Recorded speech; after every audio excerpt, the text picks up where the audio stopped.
चलो बच्चों देखते हैं हम लोग converse of mid point theorem को क्या कहता है ना।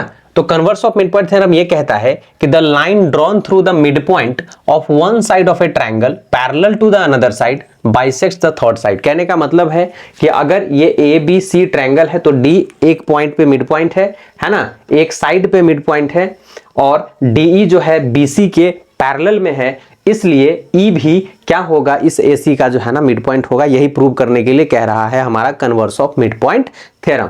चलो जो भी गिवन था मैंने लिख लिया है। प्रूव में हमें करना है कि E is the mid point of AC. इसके लिए कंस्ट्रक्शन छोटा सा चाहिए होगा जो मैंने यहां पे करके आपको बता दिया। सीएफ जो है इस ए बी के पैरेलल में करेंगे हम लोग, ठीक है। ये कंस्ट्रक्शन हो गया है ना। प्रूव करने के लिए हम लोग क्या करेंगे सो देखिए, तो ए बी जो है सीएफ के पैरेलल में है, इसलिए बीडी भी सीएफ के पैरेलल में होगा। ए बी सीएफ के जो है सो पैरेलल में है, इसलिए ये बीडी भी जो है सो सीएफ के पैरेलल में होगा। दूसरा डीई जो है बीसी के पैरेलल में है, इसलिए डीएफ भी बीसी के पैरेलल में होगा। डीई यहां पे देखिए इस बीसी के पैरेलल में है, डीई को ही प्रोड्यूस किए हैं बाय कंस्ट्रक्शन एफ तक, तो डीएफ भी जो है सो बीसी के पैरेलल में होगा। यहां पैरेलल करने के बाद में हमारा बीसीएफडी जो आपका क्वाड्रिलेटरल है, बीसीएफडी जो क्वाड्रिलेटरल है, ये पैरेललोग्राम हो जाएगा। पैरेललोग्राम होने के बाद में आपको भी पता है कि अपोजिट साइड्स इसके इक्वल हो जाएंगे, है ना।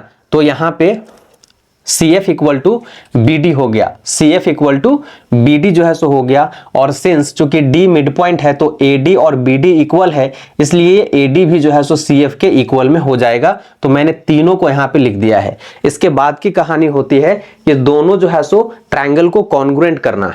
तो कॉन्ग्रुएंट करने के लिए दोनों ट्रायंगल को ले लिया मैंने, ADE और CFE को, ठीक है। और दोनों में तीन एलिमेंट हमने लिए हैं। DAE को लिया है FCE के बराबर में, साइड AD को CF के बराबर में, और angle ADE equal to angle CFE। आपको ये वाला एंगल ये साइड और ये वाला एंगल इधर के करिस्पॉन्डिंग साइड और एंगल से जो है सो मैच कर जाएंगे। इस हिसाब से हमारा ट्रायंगल जो है ना साइड एंगल साइड प्रॉपर्टी से हो जाएगा कॉन्ग्रुएंट। और जैसे ही कॉन्ग्रुएंट होगा तो आपको भी पता है कि हमारा करिस्पॉन्डिंग साइड जो है ना इक्वल हो जाएंगे, इसलिए AE जो है इस ट्रायंगल CE के बराबर में आपका हो जाएगा। किस आधार पे? CPCT के आधार पे। और जैसे ही AE और CE जो है सो इक्वल होगा, इसका मतलब होगा कि E जो है इस AC का मिड पॉइंट हो जाएगा, ठीक है। तो यहां इसलिए यहां पे लिखा हुआ है hence E is the mid point of AC। That's all about converse of mid point theorem.